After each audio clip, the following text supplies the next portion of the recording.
everybody. Welcome to the Atheist Experience. Happy Veterans Day. We're live November 11th, 2007, and evidently we've earned a G rating.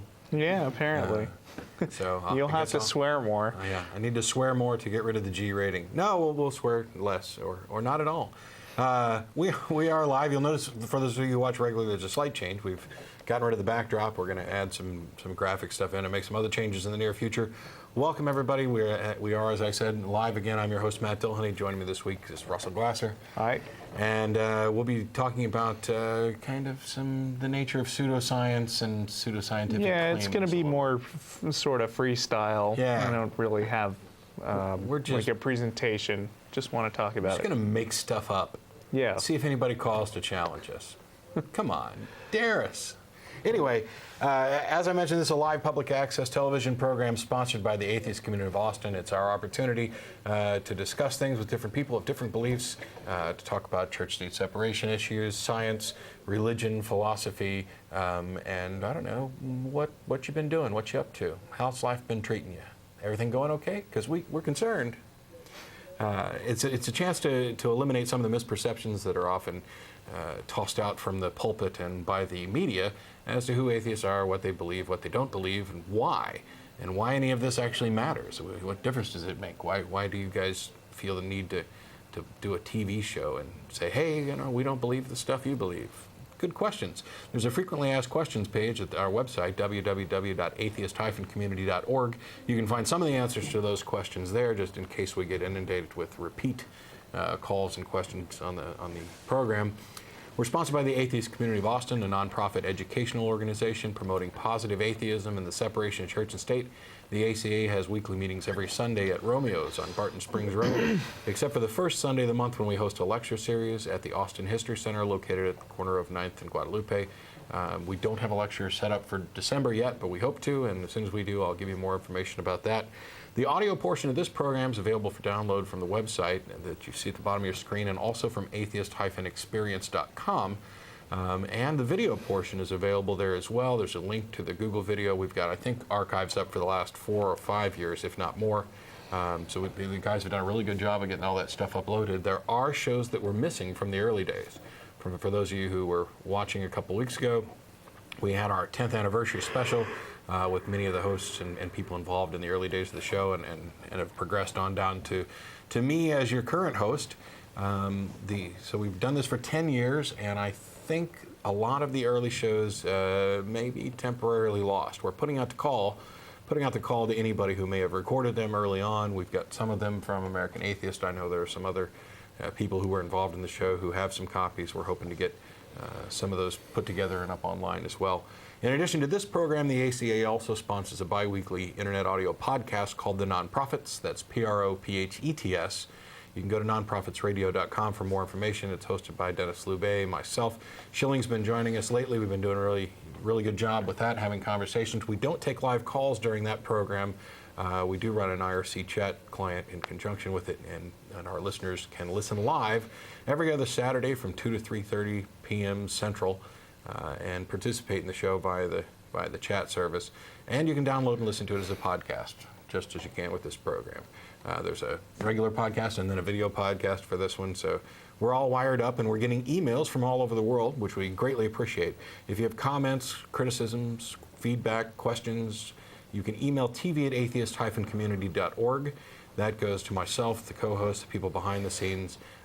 If you would, in the subject line, put ACA or NPR, which was the designation we use for Nonprofits Radio, so that it can get through spam filters, because I'm not exaggerating when I say that there are hundreds of emails a day coming in, most of which are just nonsensical Cialis advertisements or other nonsense. Or some stuff in Russian. Yes, lots and lots of Russian. Evidently, either we're really popular in Russia, and I have no way of knowing this because I can't read what they wrote, or spammers have really taken advantage of Russian citizens. But in addition to the weekly meetings and lecture, the ACA also hosts a number of social events throughout the week. One of the most popular that we enjoy going to is Atheist Happy Hour every Thursday at the Dog and Duck Pub located at the corner of 17th and Guadalupe. Any atheist or atheist-friendly person is welcome to come to any of those events. You don't have to be a member to attend. You don't even have to be an atheist to attend. We meet down at Dog and Duck for dinner, drinks, and conversation, and we've had a really good turnout there and some interesting stuff, particularly since the new school year has started at UT. And one of the more interesting things that's happened down there is the Atheist Longhorns, a new atheist organization on campus, has started up. And this coming Friday, they have Dan Barker, who is a former Christian, former music minister, who wrote a book, Losing Faith in Faith, and has written a number of other books, some even specifically targeting how to teach morality issues to children from a secular point of view. He's one of the heads of the Freedom from Religion Foundation. He's very active in church-state separation issues.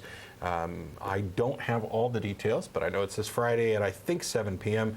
You can go to the Atheist Longhorn page, and probably we'll have a note up on our website as well if we can remember to get it out there in a day or so. On the subject of Dan Barker, I would mention that Dan Barker has a weekly show now on Air America Radio, right, which Fox News made a big deal about a few weeks ago. Unfortunately, that doesn't affect the people in Austin at all, because the Air America radio station here is off the air. But I've been getting their podcast, and it's okay. I mean, if Dan is listening, it's great. Actually, if Dan is listening, you can send me an email, because we'd love to have you on this show while you're in town visiting, or on the nonprofits. And now the nonprofits has a digital hybrid telephone box, so I can take actually phone interviews whenever it's comfortable for you. But in case you're not watching, and I'm probably betting you're not, I'll send him an email. Quick notes for ACA members.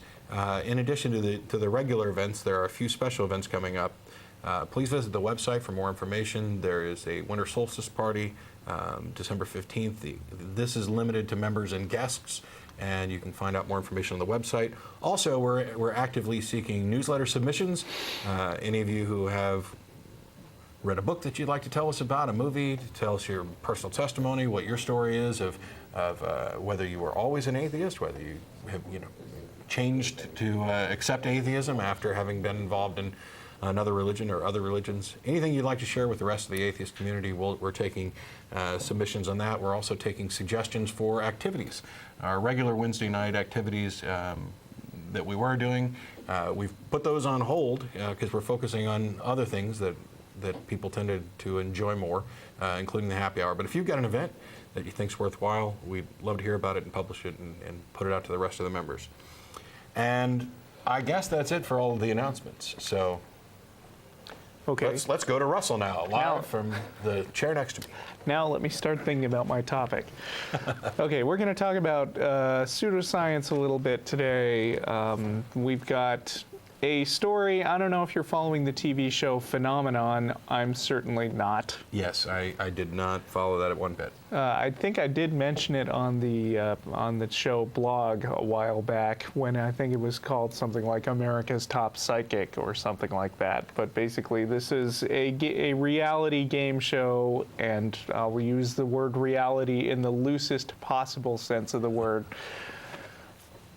where there are these 10 contestants, and they're all claiming to have some kind of psychic abilities, and people are going to vote on them, a la American Idol, to see who is the best psychic. And, I mean, come on. First of all, there's no real way of demonstrating that any of this stuff works, certainly not on a game show. And second of all, even if it did, the way to prove it would not be on a game show. Yeah, so, voting, I think you can reserve for things like, I don't know, figure skating. Right. If there's something that you're claiming that you can actually do, it should be pretty simple to test it. I mean, you got a criterion like, this person is a good singer. That's subjective. It's very, very subjective when it comes to something like American Idol. But there's no way you can say the audience is just wrong about this. But when they say, yeah, this person has psychic powers, this is the kind of thing that science can actually address. And has, repeatedly. Yes. I mean, it's been addressed so much that there's almost no point in bringing it up again, as one of our audience members was sure to mention to me right before the show. You'd certainly think that that's the case. I mean, you would. one thing to remember about most of these pseudoscientific claims, and any kind of claim that might fit into a similar category, things that relate to the supernatural, any kind of appeals to those sorts of issues.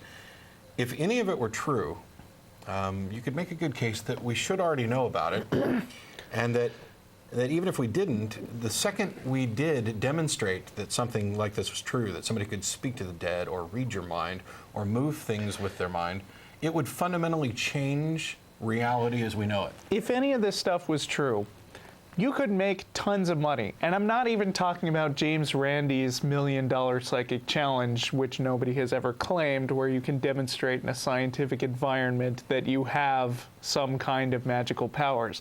I'm just talking if you had the ability to talk to the dead or read people's minds, you could find some way to turn that to your advantage and rake in tons of cash.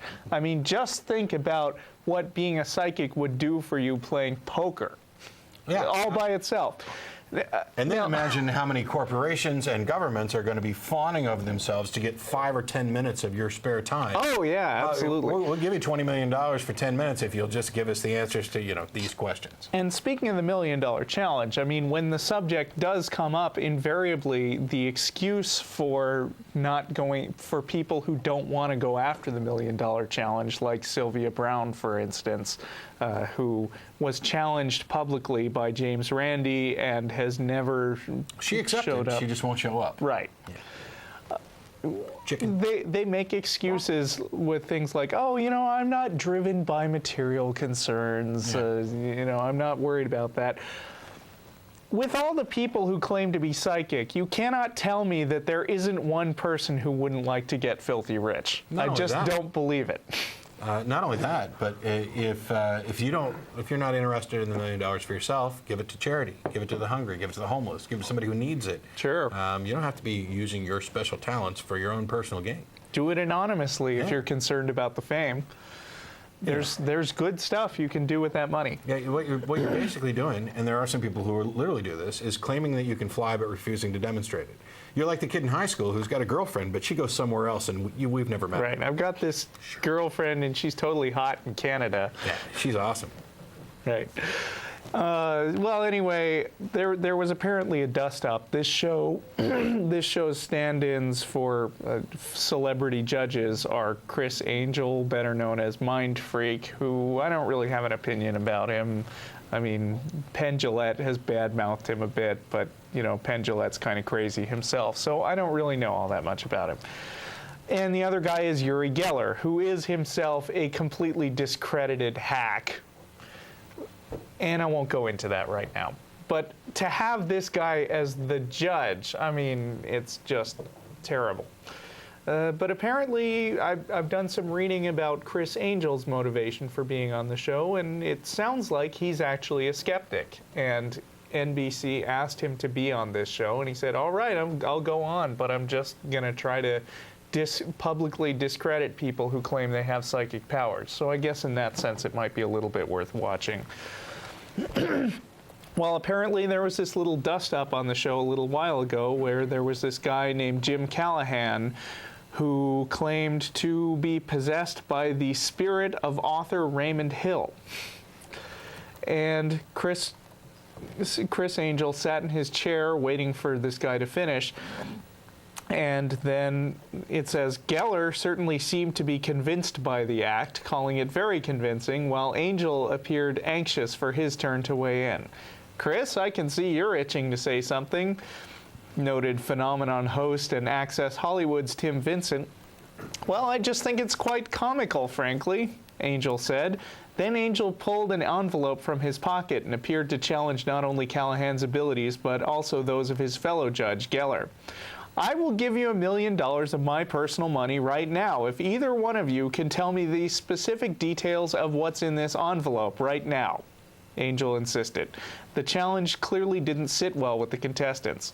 Okay, man, I'll tell you what I will tell you. I find you an ideological bigot, Callahan responded as he made his way toward Angel. Tell me what's in the envelope, Angel kept repeating.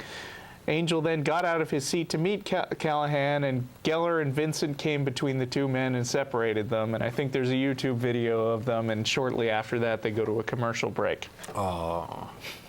So basically what happened was, granted, you might not have been overly polite about it or incredibly friendly, but somebody decided to give them the put up or shut up test, Right. and they just couldn't handle it. And I'm wondering, one of the things we see, of course, Geller is going to appear convinced of this, because one of the things that you see amongst these, I would say frauds, but I probably legally can't. Although I think I just did. Oh, no. No, you just said you might say frauds, but you didn't. In any case, what you see amongst these various people who claim to have similar talents is they'll all support each other. Oddly enough, we find out eventually that some of them are fakes, some of them have been caught, some of them have admitted it and come out after the fact, and yet none of their compatriots seem to know that they were fakes. And my thing is that let's say you're one of these morons who pretends to talk to the dead while cold reading. If you're talking to the dead and somebody else is talking to the dead as well, you don't ever see them say, I'm really talking to the dead, but he's lying, he's faking it. And I know because the dead people told me. Now, if you're really talking to the dead, you could just say, hey, would you do me a favor and go over and try and talk to him and see if he says the same thing, the secret message that I've given to you. But you don't see tests like that. Yeah, I love that. All you do is say, well, it works different for everybody. And I'm sure that he's getting messages. Well, and the convenient thing about the guy being dead and invisible is that he could be uncooperative. Yes. So you could always just say, oh, he tricked me. Those cantankerous spirits always leading us astray, never telling us what the real truth is. Well, then what use are they? If their hit rate is equivalent to chance, even if you are talking to the dead, what good is it? Yeah. By the way, people are always emailing us to complain that we talk about Christianity too much and that we don't pick up on enough other religions. And while this isn't about religion, please make a note of it. We are talking about something stupid today that is not Christianity. Yeah. Although, I think we could mesh this with Christianity nicely if we really wanted to. Maybe, but we're not going to unless a caller drags us into it. We do have a caller on the line, and I want to go ahead and take it because it's specifically about the show that we've been talking about, Phenomena. Sue, you there? Okay. Yeah, hi guys. How you doing today? Good. How you doing? I did watch the first show. I'm sorry. And it was never actually really advertised as a psychic show. And the way the show seemed to materialize to me is that out of the 10 contestants, 9 of them were illusionists.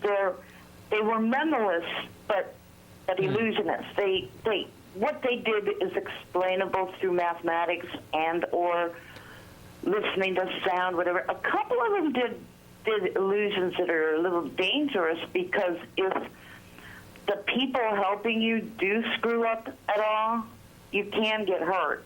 So you're saying this show is actually more like America's Next Top Stage Magician?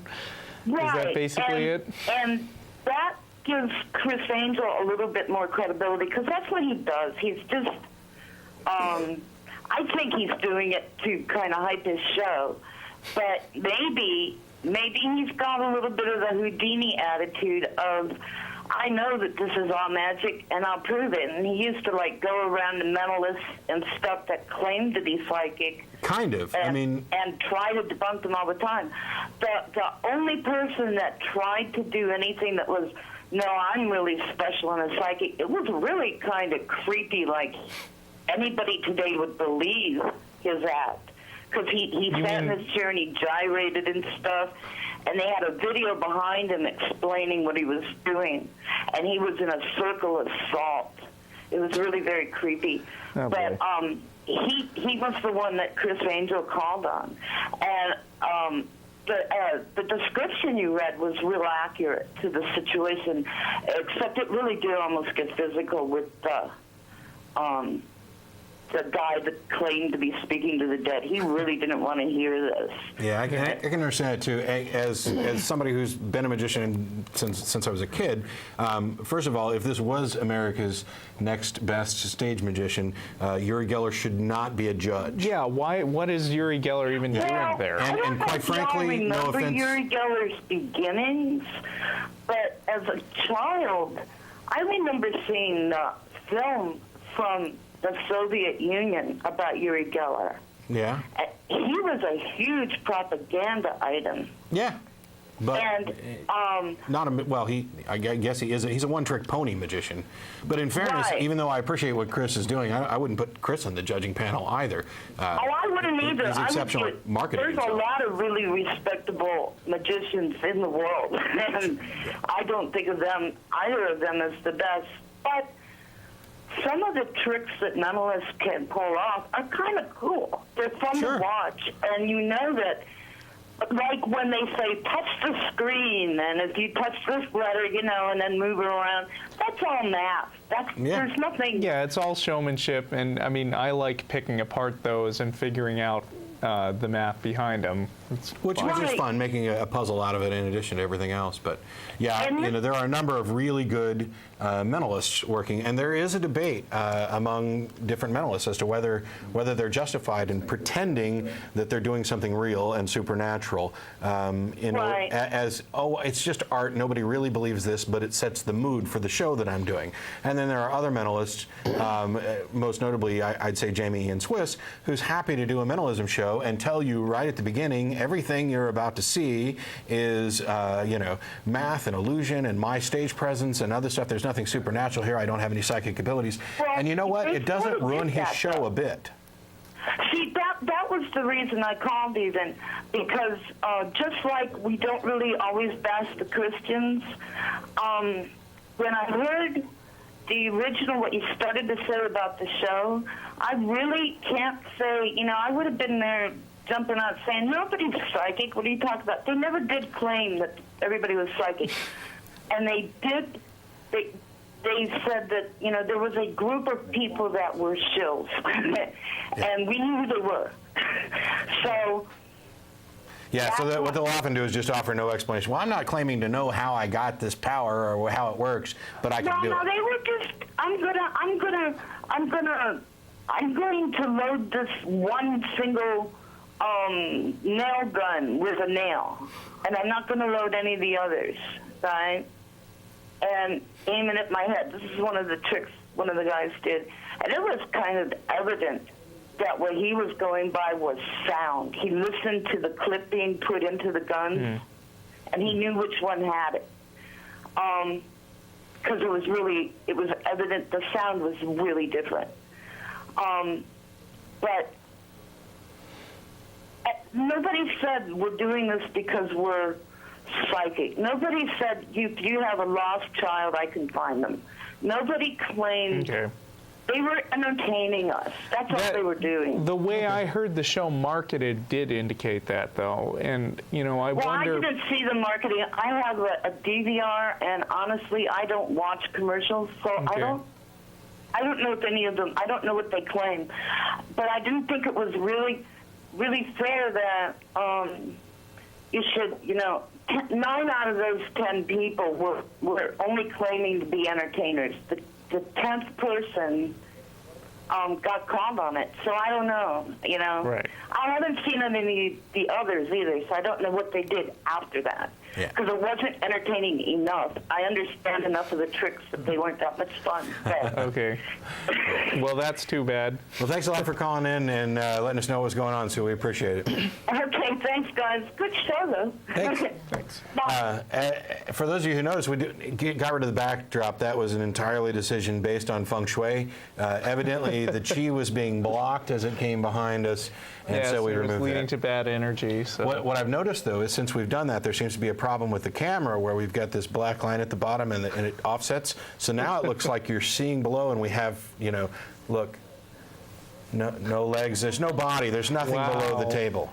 There's Well, a trick for you. They could just think it's a cover below the thing, Yeah, but hey. top that one, Uri. Look, I can stop your watch and bend a spoon. Ooh. It's magic. Yeah. I don't know. Part of the reason I think this question of do we tell people that we're really doing real mental magic is an ethical problem at all is because people are so gullible. Yeah. I mean, there isn't good education on the subject of critical thinking, and that's something I say a lot, and I'm just repeating it. It's really rough because you've got people who think they're good critical thinkers who just kind of refuse to put it to use in one area. Now, I did that for many years. I was, a magician and considered myself a skeptic. I didn't believe in, Uri Geller or psychics talking to the dead or ghosts or any of that stuff, but I never turned that critical eye towards my religious beliefs. And some people who have turned that critical eye toward their religious beliefs and abandoned those beliefs still get sucked into other things because they're unwilling to examine them critically. And in that you've got, feng shui, the chakra realignment, ear waxing and or candling, I guess, and the palm readers and psychics and crystal healing and homeopathy and 9/11 conspiracies. All of these things are things that people should be looking at critically and saying, what is the evidence for it? And instead, they seem to kind of go along and say, well, this kind of feels like it might be fun or might be true, so I'll just go ahead and buy into it. Well, why? I don't know. The need to believe something. I guess. I don't know. That's another problem because we'll get calls asking, well, you guys don't believe in anything. Well, yeah, I believe in all kinds of things. Anything you can actually demonstrate, for one. Not those particular things. Yeah. By the way, feel free to put up the phone number and leave it up as much as you want. Anyway, so there's this guy on the internet who I've been amused by for years. His name is Alex Chiu. Have you heard of him? No, I haven't. You haven't heard of Alex Chiu? I have not heard of Alex Chiu. Okay, well, sometime after the show, you should check out alexchiu.com, and you will find out how to live forever. Oh, that guy. Okay, you have heard of him. Spoiler alert, you wear rings with magnets in them, and you'll never die. Yeah. One thing people need to realize is that we're not really made of stuff that responds well to magnetism. Magnets really don't have much of an effect on the human body at all. We're not magnetic. Well, how do you explain that you can live forever by putting magnets on? I'm pretty sure when he's dead, we'll be able to giggle. I guess so. I mean, Alex Chiu has been in business since 1996, which I guess doesn't really make for a fair test as far as people living forever. Because, so far, so good. Yep. Alex Chiu is still alive. He claims on his website, let's see, the website starts with the headline, and it's the worst, ugliest marketing website that you'll ever see. So it's just fun to look at just for that reason. In business since 1996, more advanced than Star Trek technology. When it comes to medical technology, my technology is second to none. Second to none! I am risking danger from FDA trying to bring my technology to light. So already, let's see, 4 times in the last 3 paragraphs he's used the word technology just to reinforce the fact that what he's doing is really science.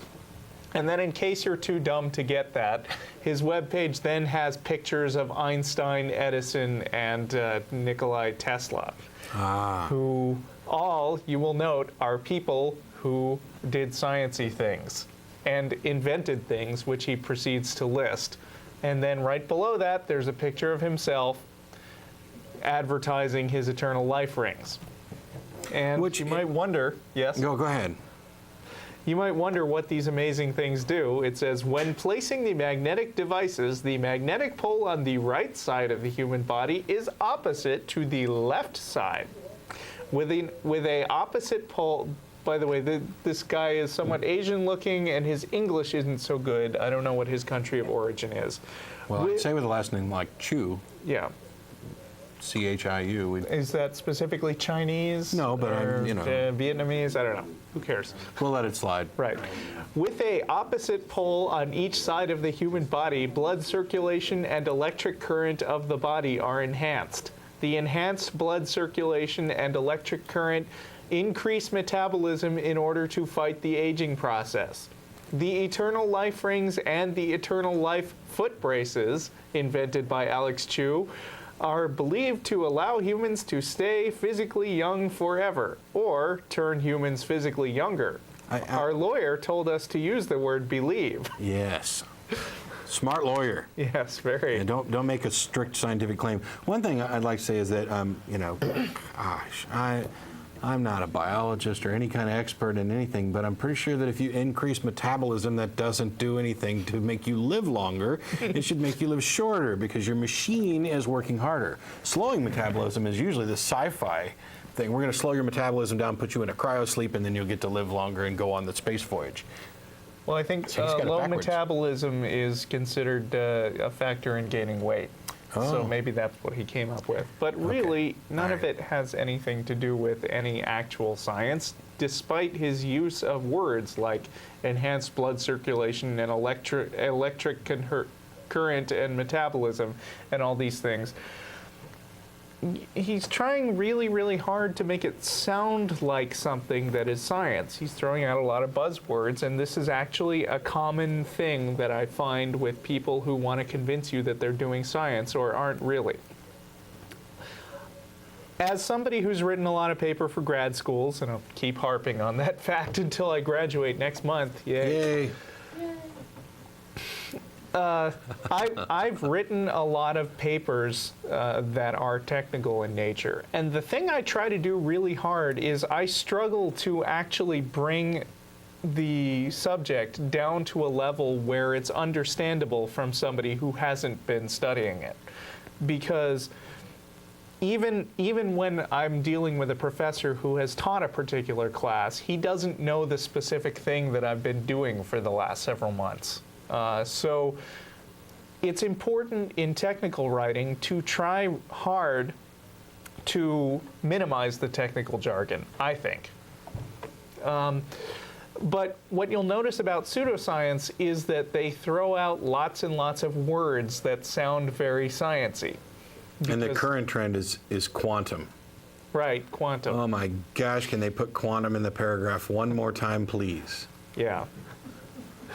And I had somebody write me about that. Have you seen the movie What the Bleep Do We Know? Yes, I've seen it. People write that to us all the time. All the time. We've heard about it. Yes. Have you seen it? Yeah. I wrote a rebuttal to it. It's, sticking the word quantum in front of your nonsense just makes it more nonsensical. Sorry. Right. Quantum nonsense. In a way, the fact that so many people are eager to make their magic voodoo mumbo-jumbo stuff sound like science is kind of a testament to how well-respected science really is in our culture. I mean, you wouldn't think in some ways that science really is a respected profession, but when you think how many people have to make their thing sound like science to make it seem respectable, you realize just how much credibility people give to anything that sounds scientific. Now, Richard Feynman, who was a Nobel Prize-winning physicist in Los Alamos a long time ago, or 30, 40 years ago, he described this phenomenon as cargo cult science. And I want to read you something from his book, Surely You're Joking, Mr. Feynman. In the South Seas, there is a cargo cult of people. During the war, and he's talking about World War II, they saw airplanes with lots of good materials, and they want the same thing to happen now. So they've arranged to make things like runways, to put fires along the sides of the runways, to make a wooden hut for a man to sit in with 2 wooden pieces on his head that look like headphones and bars of bamboo sticking out like antennas. He's the controller. And they wait for the airplanes to land. They're doing everything right. The form is perfect. It looks exactly the way it looked before, but it doesn't work. No airplanes land. So I call these things cargo cult science because they follow all the apparent precepts and forms of scientific investigation, but they're missing something essential because the planes don't land. Now, it behooves me to tell you what they're missing, but it would be just about as difficult to explain to the South Sea Islanders how they have to arrange things so that they get some wealth in their system. It's not something simple like telling them how to improve the shape of the earphones or something.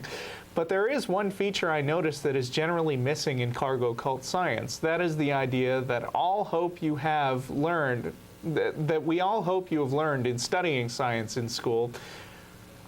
We never say explicitly what this is, but just hope that you catch on by all the examples of scientific investigation. It's interesting, therefore, to bring it out now and speak of it explicitly. It's a kind of scientific integrity, a principle of scientific thought that corresponds to a kind of utter honesty, a kind of leaning over backward. For example, if you're doing an experiment, you should report everything that you think might make your experiment invalid. Not only what you think is right about it, other causes that could possibly explain your results, and things that you thought of that you've eliminated by some other experiment and how they worked to make sure that the other fellow can tell that they've been eliminated. So we're talking about a proper scientific investigation where you don't cherry pick your results to fit your preconceptions.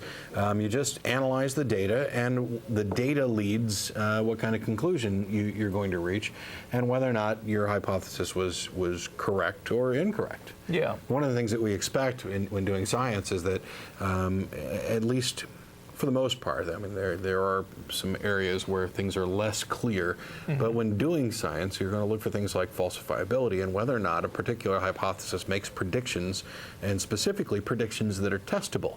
One example that we've been actually talked about earlier today, I have a new T-shirt, which I absolutely love, and I'll probably wear it. Well, I may not wear it on the show. I tend not to wear T-shirts, but it just says science. Right. It works, bitches. And on the back of it, there's a graph. Oh, there goes our G rating. Thanks a lot. Crap. Well, you know, if we're talking to female dogs, it's still G rating. 101 bitches. Yep. Dalmatian bitches. That's the way it works. Anyway, on the back. And when we talk about hoes, we promise it's about gardening implements. Yeah. On the back is a graph and a formula. And what the formula is Planck's law, which was published in 1901. And the graph actually is data collected during the Kobe satellite missions that measured black body background radiation. And when the data is plotted, it falls exactly onto the graph curve that was predicted by Planck's law so many years earlier, thereby not only confirming the Big Bang in that limited sense of this is what we'd expect if the Big Bang occurred, hey, we just measured it, it's there, and thus our hypothesis is still sound, but it also confirms that science works, that there's a good reason why we kind of hold science up as a goal. It's what other method do you have for discovering and understanding reality that is so consistently reliable in its results, that is open and honest, that is not afraid of questioning and criticism? As a matter of fact, encourages questioning. Here's my results. That's what scientists do. Here's my results. I'd like for you all to review them, peer-reviewed magazines. See if you can find where I screwed up. See if you can replicate these results and produce the same thing. See if the universe really is as consistent as we seem to think it is.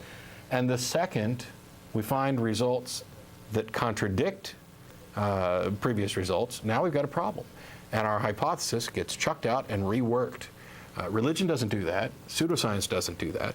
And if you're somebody who's bought into, I don't know, crystals, feng shui, whatever kind of new age stuff you're going to find down at the bookstore where they've got the special shelves that have replaced Bibles with books by Sylvia Browne and other people who pretend to talk to the dead. You know, give me a reason why you believe that it's true. And please don't say it's because, you know, well, this happened to me and I'm sure I saw a ghost, because you might as well tell me you were abducted by aliens, or that, you know, underwear gnomes came and talked to you in the morning and told you what kind of day to have. You know, there is a standard of evidence. There's also a presumption of, for any given claim, what is the default justified position? Yeah. And in my estimation, the default justified position for any claim is disbelief. Now it may not take much to convince you of a particular claim. If Russell tells me that his name is Russell. Okay, you might even make a claim that I might take that on faith, although really it's not. You know, there's ways I can go about investigating whether or not that's really his name. And on some level, it doesn't matter if it's his name. If that's what he answers to and prefers to be called, and everybody around's calling him Russell, who cares if his birth certificate says Peter? I mean, it doesn't matter. Right. So those types of things are irrelevant. But bigger claims that actually might matter, that might affect how you view reality, what your understanding of reality is, those are the types of claims where the default position is disbelief. There are some kinds of claims where the very act of claiming them lends credibility to their truth value. Like when if I tell you that my name isn't Russell, better example, my sister is Karen. It used to be spelled Karen. That's what it said on her birth certificate, but she decided that wasn't interesting enough, so she respelled her name as Keryn. Now, at the time she decided that was her name, that wasn't actually her name, but she made it her name by calling herself that.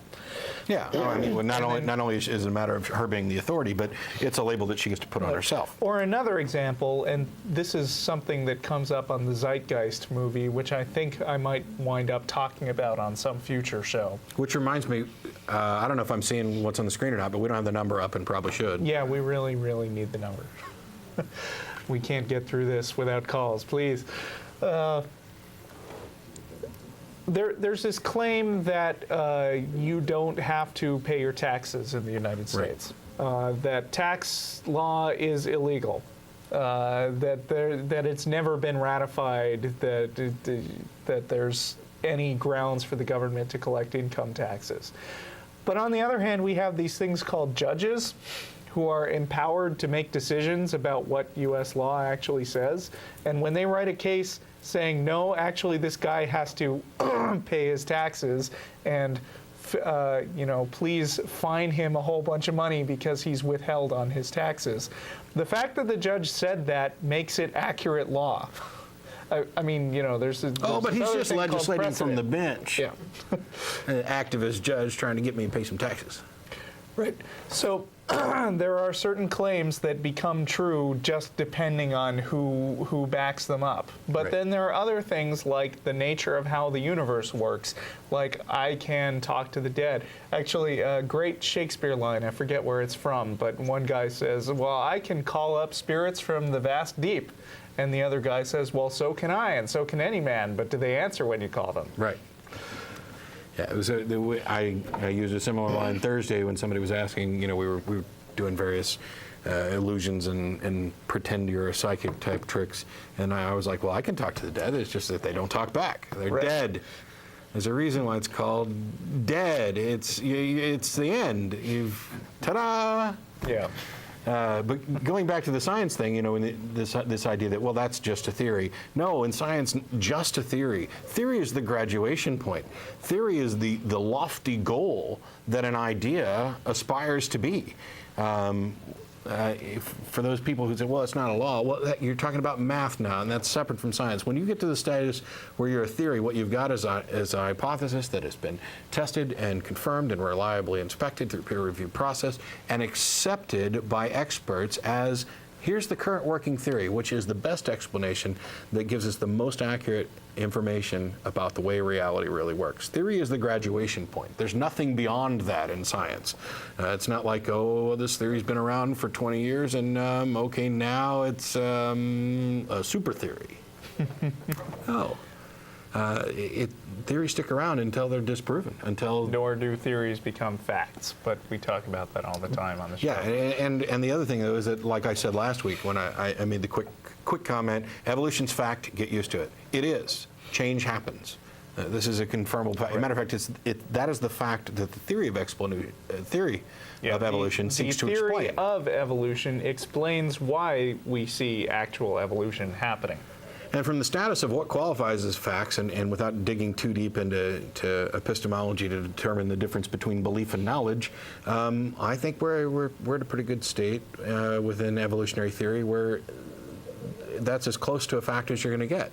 And we have a good series of transitional fossils, and it's, you know, just because some creationists can say, well, everything on this side's a monkey and everything on this side's a human, and if you fill the gap, you've just got 2 more gaps. That doesn't matter. Anybody who didn't already have their mind polluted with the idea that this was impossible, that God snuck in and created us out of dirt, anybody who's not burdened by that preconception can look at the evidence and go, oh, wow, it just, you know, look, it's right there. Right. It's so obvious. You got to bear in mind that the default position for evolution is also not believing it. But Right. given the amount of stuff that's put forward in favor of evolution, The burden of proof begins to shift. yeah. Now, when I said earlier that the default position for any claim is disbelief, I want to make it clear on something, and that is, let's say the claim is God exists. The default position on that should be, I don't believe that claim. You need to provide evidence that a God actually exists before I'll accept that claim. The default position is not to accept the counterclaim, no God exists. That is also a claim for which the default position is disbelief. And you would need to offer evidence to support that position as well. I think in the grand scheme of things... If you are still a person who says, I don't believe that a God exists, but I don't necessarily know that there's no God, you are an atheist. Yeah. Now, I would actually take this kind of a step further in the sense that, you know, as Sagan had said, and I've challenged this, and Vic Stinger did as well, that absence of evidence isn't evidence of absence. And that's, as a general kind of rule of thumb, yeah, that's true. But when you're talking about an absence of evidence where you would expect evidence to be, now all of a sudden you do have evidence of absence. If you tell me that you've got a pet cat and we come over and investigate your house and we find no cat fur, no cat DNA, no cat smells, no cat box, no cat footprints, no clawed up furniture, I don't believe you. Sorry. The absence of evidence, it works against your claim. And now you've got a more significant burden to overcome that, to establish, well, you know, I keep it, you know, in the microwave. You didn't look there. Oh, crap. Oh. Why didn't I think of that? Maybe because it's crazy. But anyway, we got a caller on the line. We got to get to you real quick before I Yeah, go ahead. get off on another tangent. Steve, you there? Yeah. How you doing? Hi. Oh, real good. Listen, I saw a show. It was real funny. They had a police chief that was hypnotized in believing that he was a dopehead, and it was really funny. He looked like, I mean, he just...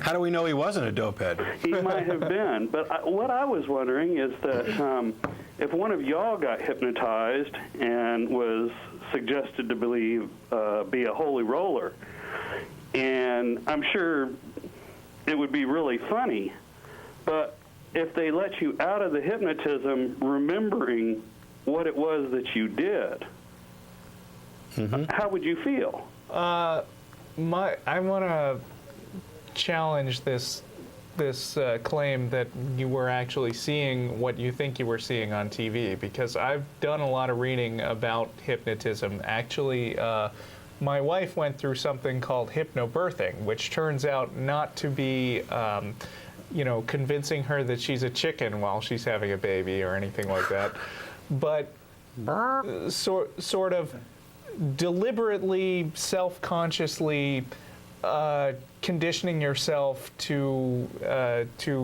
feel less pain or think about something else, and that's the most convincing hypnotism that I know of. I brought up Richard Feynman earlier, and Feynman actually has a chapter in his book where he was going and looking into hypnotism, and he concluded that you're able to be hypnotized if you go up there and decide, you know, okay, well, I'm pretty much, I mean, like the guy would say, okay, now I want you to walk over that way. And it's like, well, I could not walk over that way if I didn't want to walk over that way, but I don't want to ruin his act, so I'm going to go along with it. And you can get yourself voluntarily in a state where you feel like,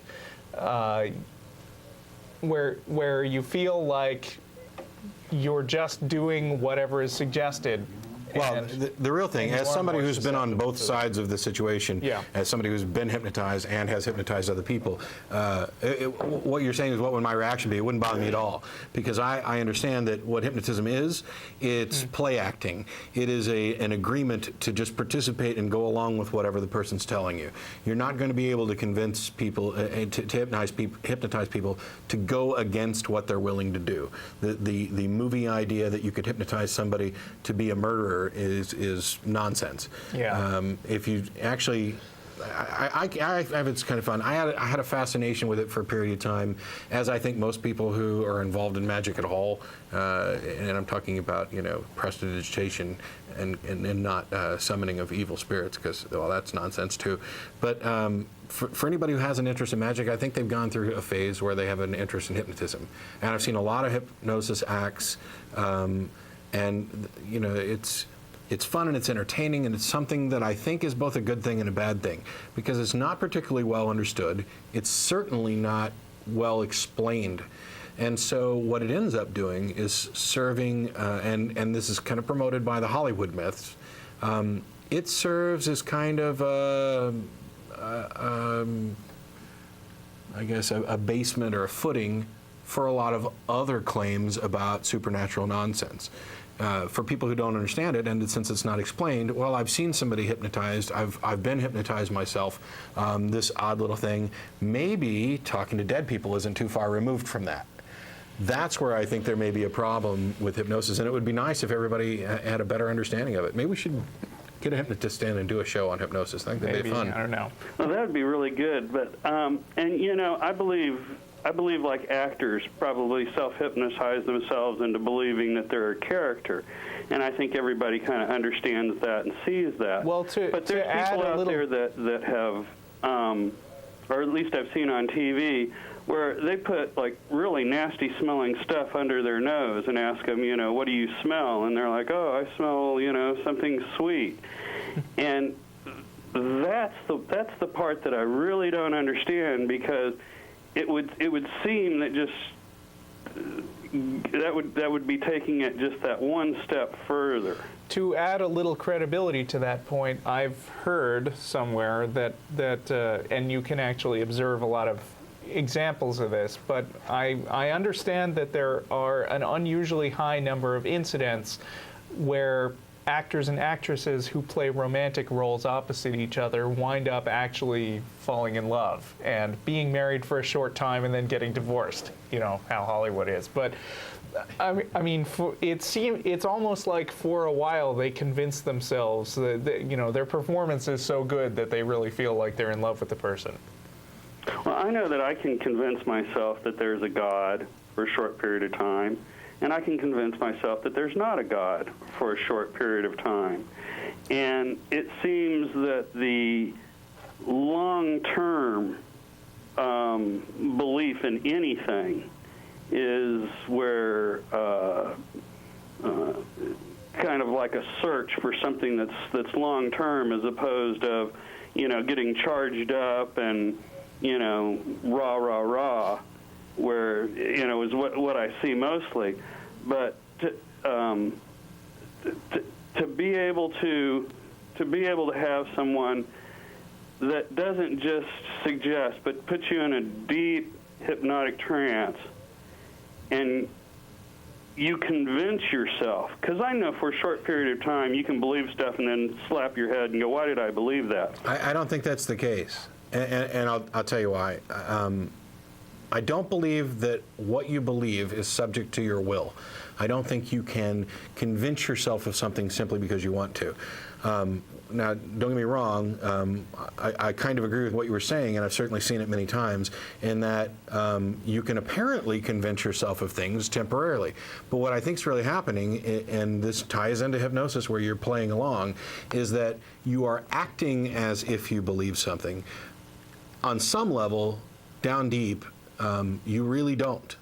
Because belief is a state of mind where you accept something as true. Not that you accept it as possibly true, or that you wish that it was true so much that you're going to act. Like if you're in a mine in a cave-in. Now, whether or not you believe that help is coming may actually affect whether or not you live.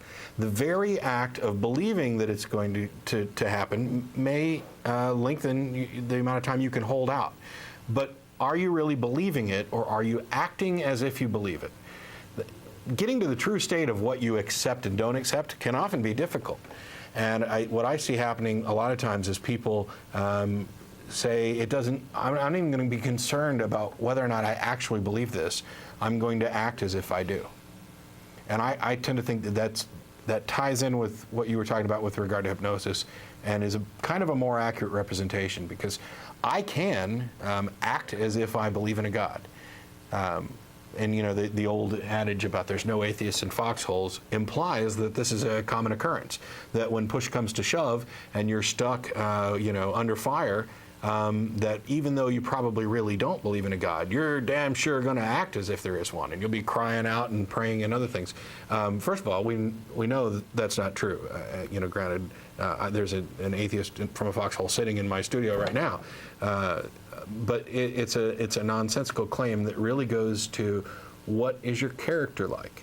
What kinds of things, what kind of difficulties can you overcome, or are you just going to throw up your hands and make an appeal to anything that might help you out, or that you believe because somebody else has mentioned it has some remote chance of helping you out? But whether you actually believe it or not may be a separate issue. Well, it's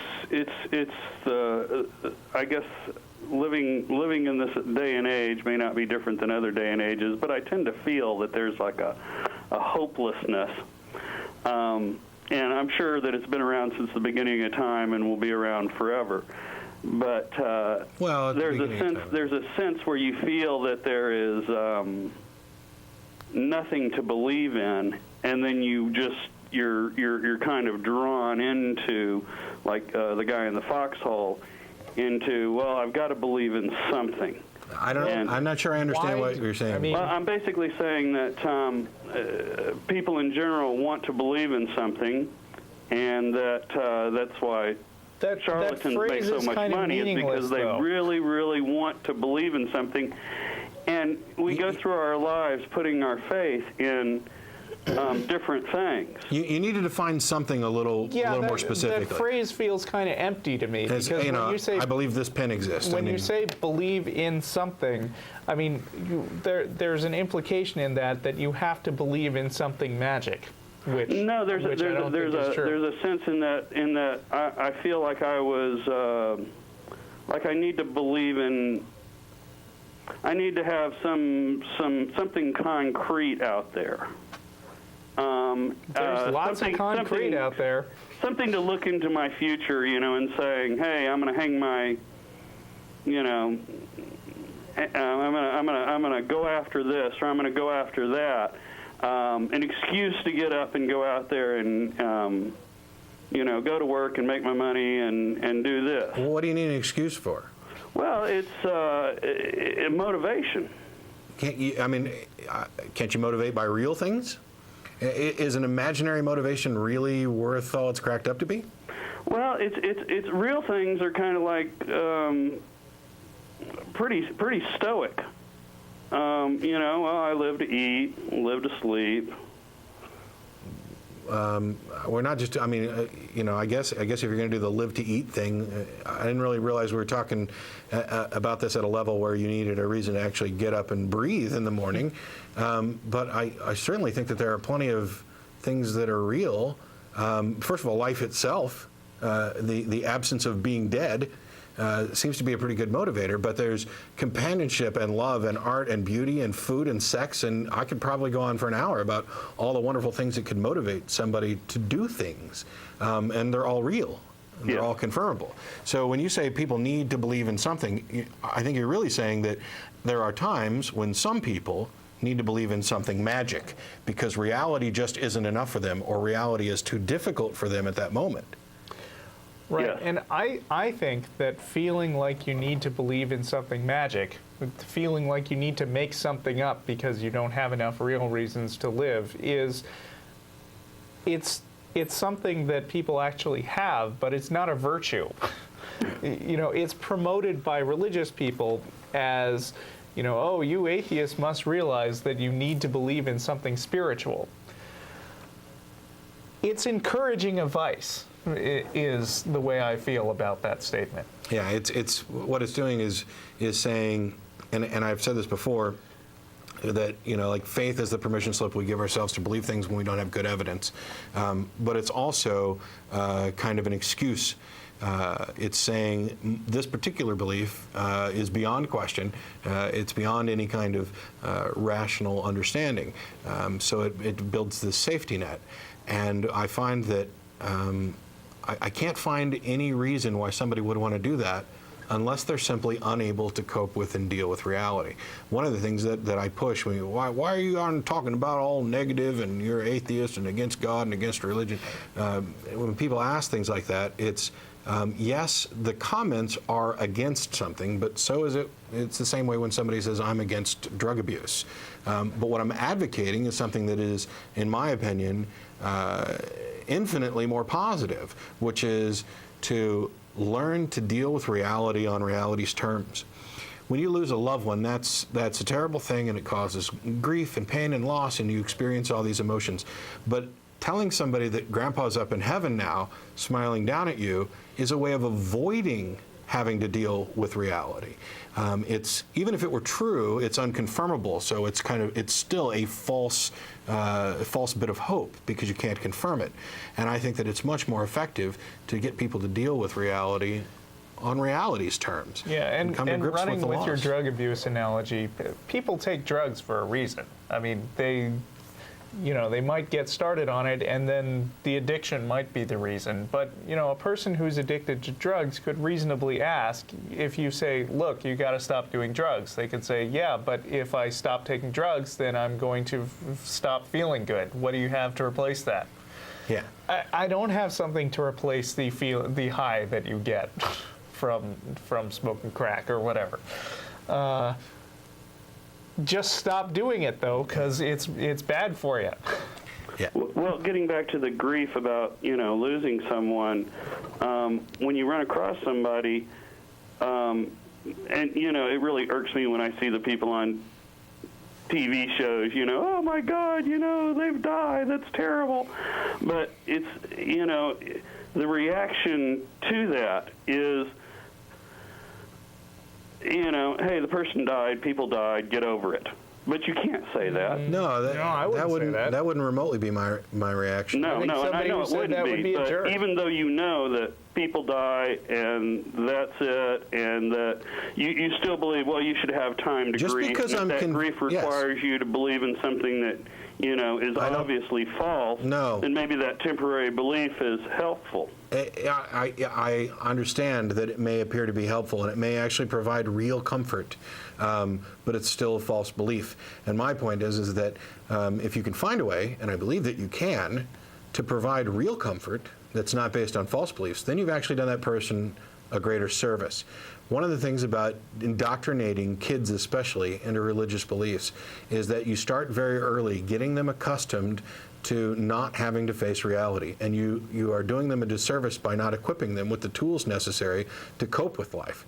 So that when they get out there and things get hard, we're propagating a myth. They're going to end up running back into the church and praying just like mom and dad did, instead of let's figure out some kind of solution to this problem or a way to handle things. It's like if you spoil a kid financially. If you give them as much as they want, you don't ration out an allowance.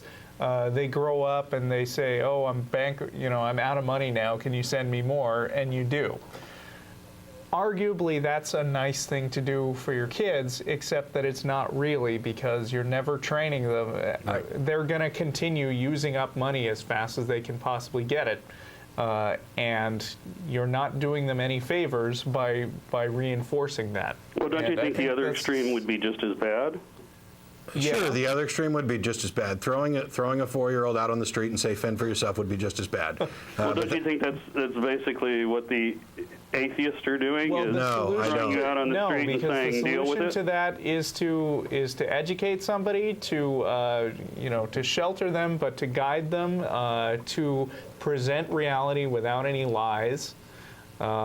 and not to do the equivalent of throwing money at them. It's like, I have a problem, I feel bad about this death.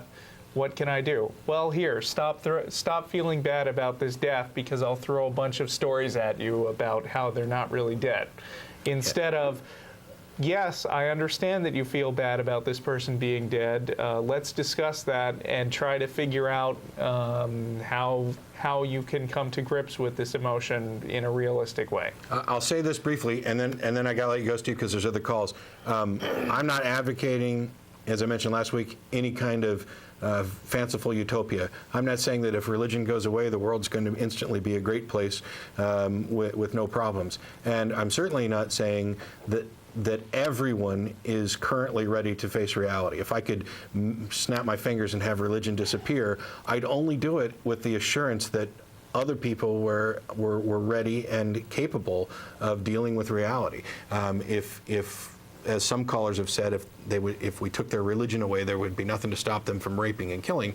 If there are really people who sincerely feel that way, and I have my doubts about that, then I want them to stay religious. And I realize that not everybody's ready or willing to cope with reality.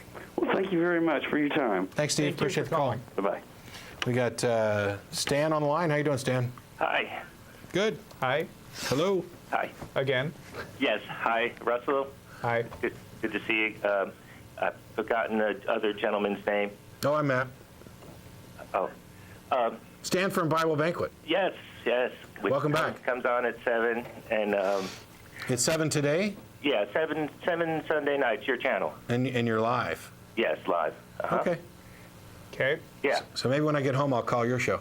Well, that would be great. I'm not doing too many shows. I don't have a crew, so it's kind of become a little problematic doing the call-ins, so I haven't done that very much. So what do you got for us today? Well, I was just thinking about, you guys and how, you do a great job in bringing up a lot of issues, and you kind of inspired me to start my show, really. And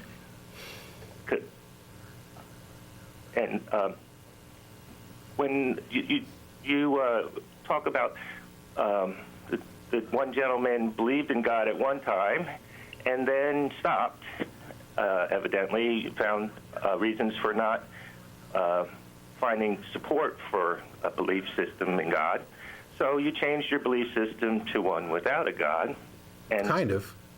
yeah. I mean, I don't have a belief in a God, but I don't want to make the misperception that atheism is a belief system. It's a single position on one issue. Well, it's not like there are tenets or dogma that are required with atheism just because you don't happen to believe in a God. But it does in reality, and this is my point, come down to religion when you get down to it. How? It's a group hold of on. people that support an idea, which is just what religion is, and it's believing in, according to you guys, nothing. No, it's not. Well, not a God, though. We get this this charge Argument. so often that I'd like to come at it from a different angle this Okay. time. Uh-huh. Let's say that I grant you that atheism is like a religion in the ways that you're saying. Okay. So what? Well, you're kind of making more of the same then. So what? Well, so Are you saying we're doing something specifically that we shouldn't? No, I'm saying that you're just making more of what you're kind of against. No, we're not. No, we're not. The things that we're against, we're not doing. I'm not specifically I mean, against religion you in a named- conceptual sense. You named, you said religion is supporting a belief. You think we're against supporting a belief? No, I'm not against supporting a belief, but since neither one, as you point out, can be proven one way or another, it really should be presented as just that. And we do. And we do. So what? Well, that's my The point. thing is, that this goes back to what I was saying earlier, where the default position with regard to a claim is disbelief. If the claim is God exists, the default position is to disbelieve that claim until evidence is presented to confirm that belief. Yeah. And the thing that I guess... Well, are you aware of any evidence that accomplishes that feat? Oh, well, the Bible for me. Well, how is that evidence that confirms the existence of God? You're talking about a collection of books for which we have no originals by people who we can't interview and aren't even sure who wrote most of it, and you're going to use that as an authority for something that's supernatural in nature? Earlier, actually, we were talking about how some things become sort of true just by virtue of people saying them, like my sister's name or like tax law. But surely you'd agree that the fundamental nature of the universe isn't one of those things, where you can just say this is how it is, and then it becomes that way. Of course not. So why does the Bible count? Why does the Bible for you count as evidence when, let's say, Hindu scriptures don't? Well, because it has not only factual things that would appear to me, anyway, to be a good assessment of what happened. So these things actually happened is what I believe. Like what? Oh, like the Israel being taken out of Egypt and going through the desert. And exactly what evidence is there that story? What evidence is there that story is true? Well, all the places are there. Okay, the places are there, but Egypt is there. Egypt exists, and we can say the same thing about places in Hindu scriptures. You're saying that the Bible tells the story of, let's say, Israelites being led out of Egypt, and that this is a historically confirmable thing, when in fact... I don't think it is. I mean, I've heard that... There's no place that I've found that hasn't been confirmable. What do you mean, no place you've found that hasn't been... Here's what I'm saying. With regard to the Israelites being captive in Egypt and then rescued from there, outside of the Bible, what evidence do you have that actually ever happened? Well, besides the real places that they went to. Okay, Spider-Man lives in New York. Does that mean Spider-Man's true? Well, no. No. You have a point there. But for me, I do believe that, though. Okay. Because of the... I understand that. I'm just looking for, if you're willing to say that you just believe the Bible because you're comfortable believing it, well, that's fine. But I'm looking for actual evidence, because I don't mean this to sound insulting, but it will, so I'll apologize in advance. Oh, that's all right. I actually care whether or not my beliefs are true and not whether or not they're comfortable. Yeah, but you have to look at the preponderance of things and whether one believes something is true. Like you said, well, you can't go back and talk to those people and... You don't even know who they are. Well... Who wrote Matthew? It's the only thing we do have from the time, and there's not much, a whole lot from that. Who wrote Matthew? And so, consequently, we go with what we got, which is a historical record. First of all, that's not the only thing that we have from that time. It may be the only thing we have on Jesus, for instance, but, I mean, we have tons of stuff about that time in general. Okay. It may be that the only thing we have from ancient Greece is the Odyssey, but that doesn't mean that we jump to the conclusion that Hera was out there doing... Well, interestingly, if you look at all the other stuff from that time period, and excluding the Bible, there's nothing to even confirm that this Jesus guy existed. But back to my point, and this is kind of a simple one, who wrote the book of Matthew? Well, there's some speculation there, but it's not for sure. Sure. And Mark? Well, the going line, I guess, would be Mark. But well, the actual case is for all four of the Gospels, the only ones that actually tell the story of Jesus' life, we have no idea who any of the authors actually are. We have no autographed versions, no originals. The earliest copies are from hundreds of years after the first ones were written. Right. And the first ones, at best guess, were written decades after the events that were purported. Now, does that sound like reliable evidence that we should be basing huge decisions and life-altering beliefs on? Well, there are. It depends how much what you're talking about basing your decisions on. Some things people do concerning those things may not necessarily be correct. But does that mean that those things never happened and there's not some good evidence that they did? There's lots of good evidence that this is something that did happen. Well, you haven't provided anything. Every time I ask, you keep saying that there's lots of good evidence that this stuff happened, and every time I ask, you're unable to provide any. Because it's not just one thing. It's not like there's one. If there's not just one thing, there should be at least one thing, though. yeah, there should be at least one thing, and neither you nor anybody else can point to it. I mean, if somebody asked me to back up evolution, I would say, look, this isn't the only thing that confirms evolution, but here are some things that we know to be true, and here's how we know them. Well, but there's some things, of course, like that. There are definitely places and people that existed. As they dig into history, we find little bits and tidbits more. Yeah, but the fact that there is an Egypt somewhere doesn't mean that there were 10 plagues brought on by a magical guy in the sky. Well, but there is a record of this, and it's a preponderance of so many things that point in a picture of a. I got to stop you for a second, Stan, and I apologize for this because I don't mean to pick on you. I realize you called in to talk about similarities between religions and atheism, and I'll be happy to get back to that in a second. But one thing that you're doing is what a lot of other callers have done, and call in to say, oh, there's just tons of evidence, and I don't think you're doing it intentionally, so I don't mean to imply any kind of evil plot on your hand, but you've bought into claims of apologists that assert that these things are simply believable and that there's sufficient evidence to say so. The fact of the matter is that there is not a single contemporary of Jesus who ever wrote a single word about him that we have any information on. The earliest records all come from long after this individual was supposed to have died. Now, did he exist? Maybe.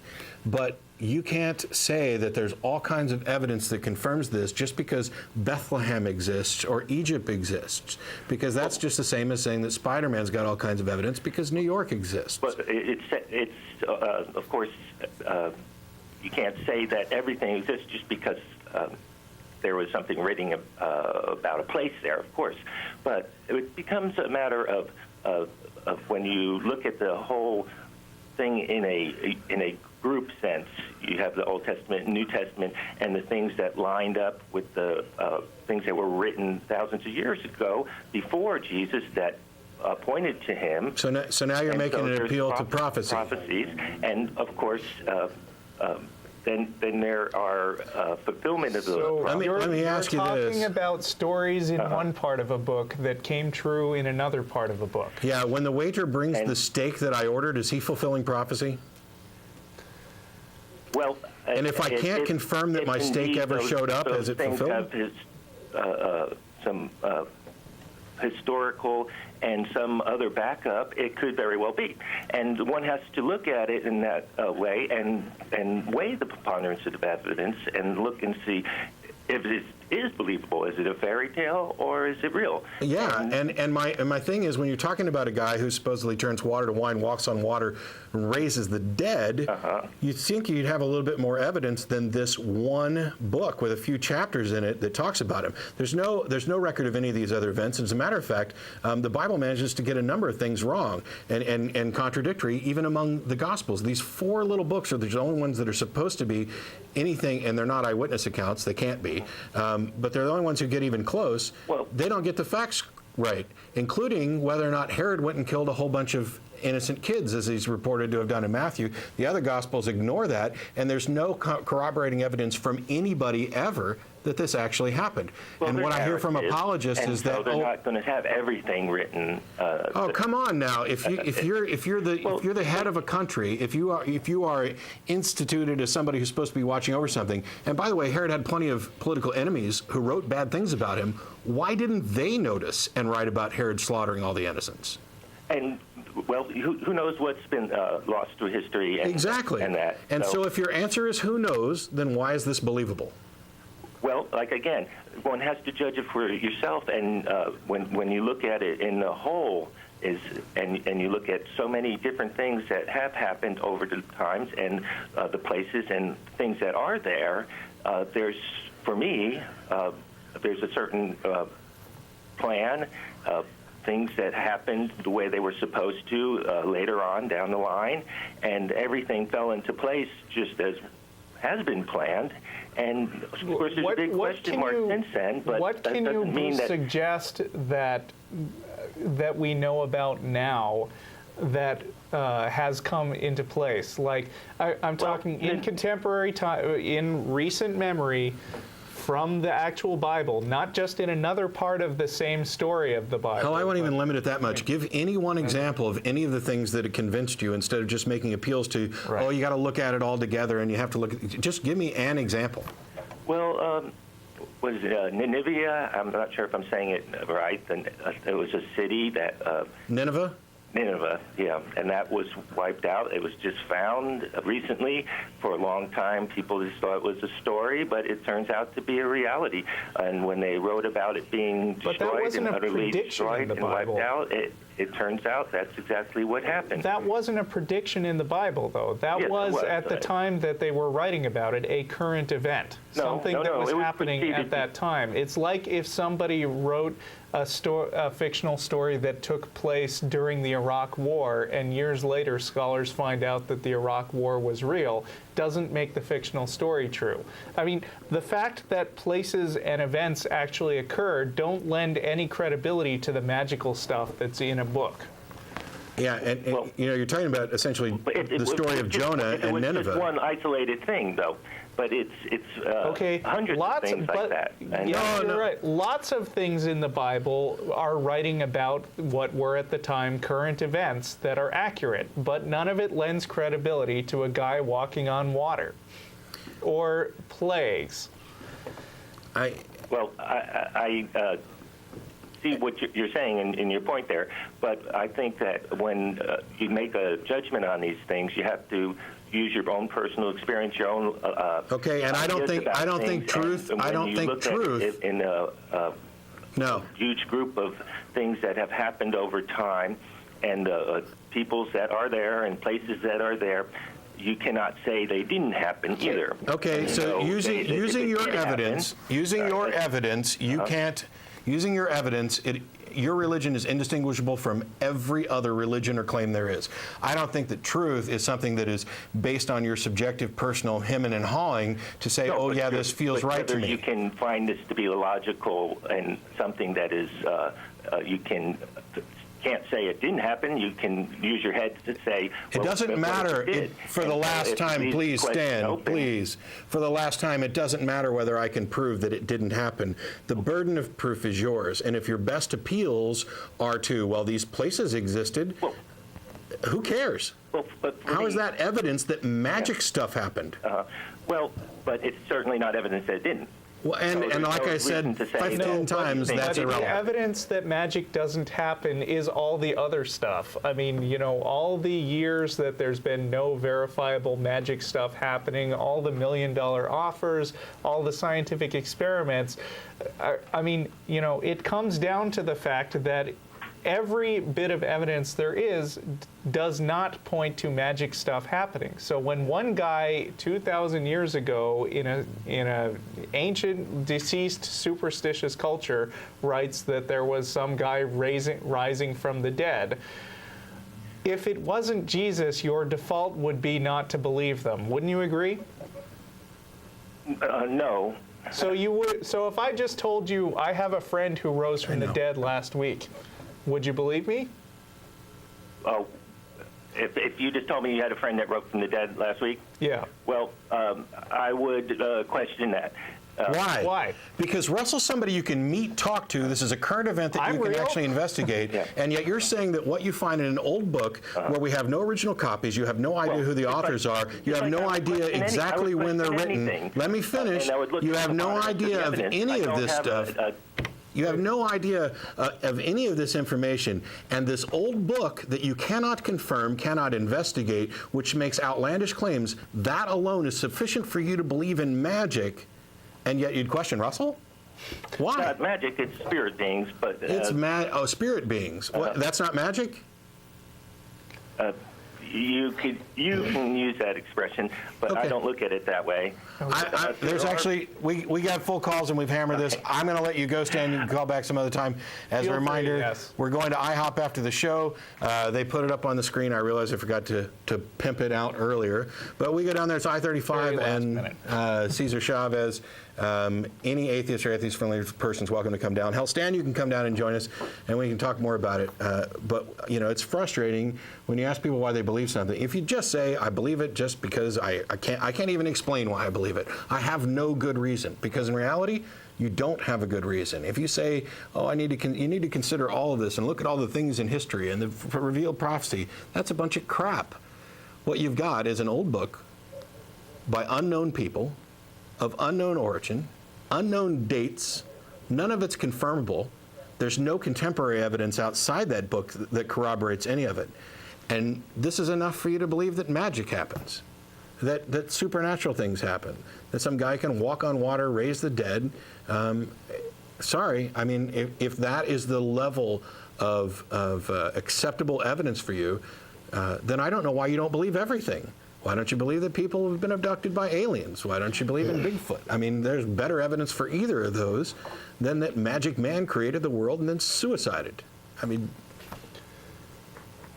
it's just baffling to me about how many times I can say it doesn't. We're not here to disprove it. The burden of proof is on you. When we give you opportunity after opportunity to prevent any single shred of evidence, then the best you've got is place names. I don't know what else to say. Right. Gullible comes to mind, but in spite of that call getting heated, though, we're not mad at Stan. no, it's a matter of frustration. I actually like Stan. We've talked before, and I'm sure we'll talk again. And this show couldn't happen without callers like Stan. And I realize that my comments, from Stan's point of view, are somewhat insulting. Although Stan's such a nice guy that he doesn't normally get bothered by it. Right. There's just some disagreement there. But the fact of the matter is, neither Stan nor anybody else who's called in like that has presented us with anything that distinguishes their justification for their beliefs from justification in any other beliefs. Yeah. There's no reason to think you're any less before we lose gullible. this topic, we ought to put Lynne on real quick. We've only got a few minutes left, and she's got, I think, a good point to make. Okay, Lynne, you on? Hello, yes. How you doing? Hi. Hi. I'm just calling to help give a current vision to Stan as to the point you're trying to make. Thank you. Which is specifically, look at Titanic the movie. It is a historical fiction.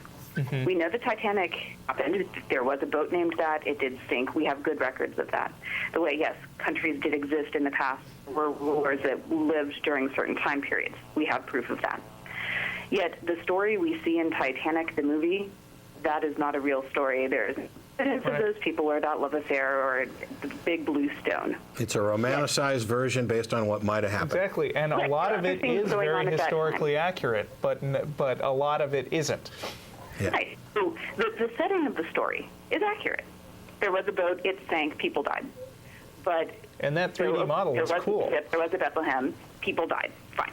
Yeah. Hell, I'd even go with there may have been an itinerant preacher known as Yeshua who died. I'll go with that, maybe. I don't think he walked on water unless it was ice. There's a story, and there's nothing to support that story. Right. And I think if you look at it in the context of a historical fiction, it's a different beast. Right. Yeah. Excellent point. Thank you, Lynn, for being way more succinct than I could ever possibly be. Okay. Well, thank you. Appreciate it. Thanks.